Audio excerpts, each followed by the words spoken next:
Hello friends, मैं doctor Dwarka, consultant psychologist. आज हम बात करेंगे सेरोटोनिन एंड मेंटल हेल्थ। हमने इससे पहले भी सेरोटोनिन पे बहुत सारे वीडियो बनाए हैं। हर बार हम एक नई नई जो भी जानकारी हमारे पास आती है, नई नई जानकारी जो भी हमारे पास आती है, हम उसको आपको बताने का पूरा प्रयास करते हैं। और आज इसी तरह का ये वीडियो हमने तैयार किया है, तो इस वीडियो को आप पूरा देखें, अपनी राय, अपने कमेंट को ज़रूर मुझ तक पहुँचाएँ, ताकि मैं इस जानकारी से अपने आप को एनर्जेटिक फ़ील करूँ कि आप मेरा वीडियो देख रहे हैं, न केवल देख रहे हैं बल्कि कमेंट भी कर रहे हैं।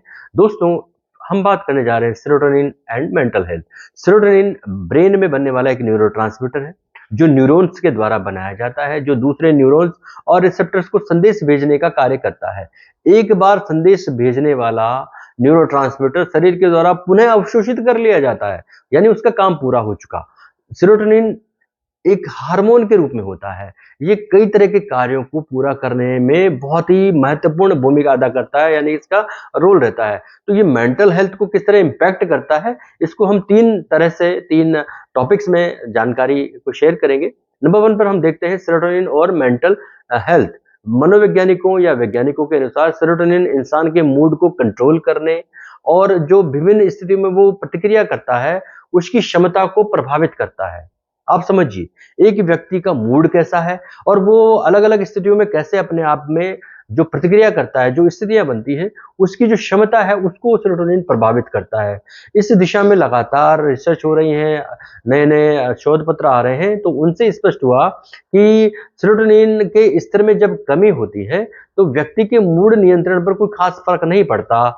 इसलिए आज सेरोटोनिन की भूमिका रहस्य बनी हुई है। कुछ जो रिसर्च बताती है कि बहुत बड़ा प्रभाव पड़ता है, और कुछ बताती है कि इसकी कोई खास फ़र्क नहीं पड़ता मूड कंट्रोल पर। तो ये बड़ी रहस्यमय बनी हुई है। कुछ मनोवैज्ञानिकों के अनुसार विशिष्ट सेरोटोनिन रिसेप्टर्स जो होते हैं, वो विशिष्ट मूड के लिए ही ज़िम्मेदार होते हैं, यानी कि हर एक कार्य के लिए ज़िम्मेदार नहीं होते। केवल विशिष्ट मूड रिसेप्टर या सेरोटोनिन रिसेप्टर विशिष्ट मूड के लिए ही ज़िम्मेदार होते हैं। नंबर 2 पर हम बात करेंगे सेरोटोनिन और अवसाद, यानी कि डिप्रेशन। सेरोटोनिन की कमी जब होने लगती है व्यक्ति में, तो वो तेज़ी से निराशा की ओर जाने लगता है, या वो अकेला महसूस करता है, उसको अकेलापन अच्छा लगता है, वो किसी से बात नहीं करना चाहता है, उदास रहने लगता है।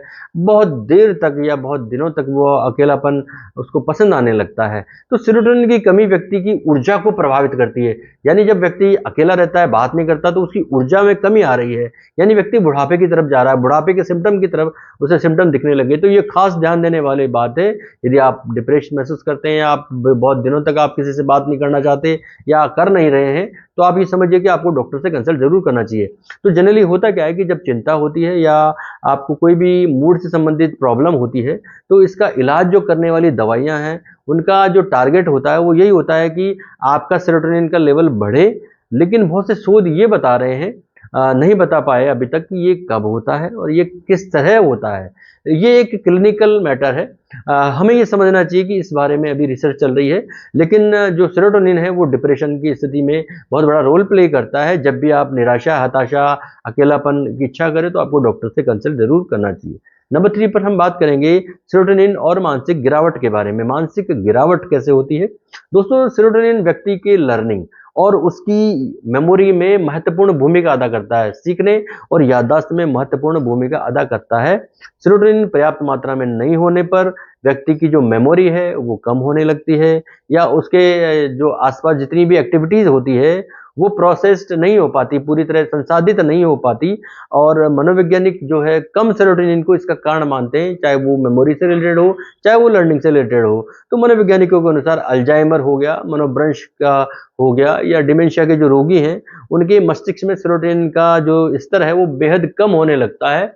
और बहुत से शोधकर्ता ये बता रहे हैं कि शुरुआत में ही यदि जब सेरोटोनिन कम होने लगता है, व्यक्ति इन दिशा में ध्यान दे और ट्रीटमेंट लेना शुरू करे, तो इस स्थिति में वो अपने आप को बचा पाता है। यानी कि जब शुरू में उसके साथ ऐसे सिम्पटम होने लगे कि उसकी मेमोरी प्रभावित हो रही है, अल्जाइमर या पार्किंसंस जैसे सिम्पटम वो देख रहा है, डिमेंशिया से संबंधित देख रहा है, और इनके बारे में आप मेरा अलग वीडियो है, चाहे वो पार्किंसंस हो, डिमेंशिया हो, अल्जाइमर हो, आप मेरे चैनल पर सर्च कर सकते हैं। बहुत अच्छे से मैंने इसको बताया हुआ है। तो जब भी ये प्रॉब्लम आती है और शुरुआत में डॉक्टर को कंसल्ट कर लेता है एक व्यक्ति जिसको प्रॉब्लम हो रही है, तो ये स्थिति बिल्कुल कम होने लगती है, या इस बीमारियों से वो अपने आप को बचा सकता है। तो यदि आप डिप्रेशन की स्थिति आप में महसूस कर रहे हैं, आप में लगातार चिंता बनी हुई है, तो आपको तुरंत किसी भी डॉक्टर से कंसल्ट करना चाहिए, साइकियाट्रिस्ट से मिलना चाहिए और अपनी समस्या को उनको बताना चाहिए। जिस तरह की वो राय देते हैं, मेडिसिन रिकमेंड करते हैं, उन्हें फॉलो करना चाहिए ताकि आप इस तरह अपने आप को बचा सकें। तो सेरोटोनिन का आपकी मेंटल हेल्थ में 3 तरह से मैंने आपको बताया कि ये आपके मानसिक स्वास्थ्य को कैसे प्रभावित करता है, आपके डिप्रेशन को कैसे प्रभावित करता है और आपकी मानसिक गिरावट जो आप महसूस करते हैं, वो कैसे प्रभावित होती है। इन पे आप ध्यान दीजिए और अपने आप को स्वस्थ रखिए। धन्यवाद, नमस्कार।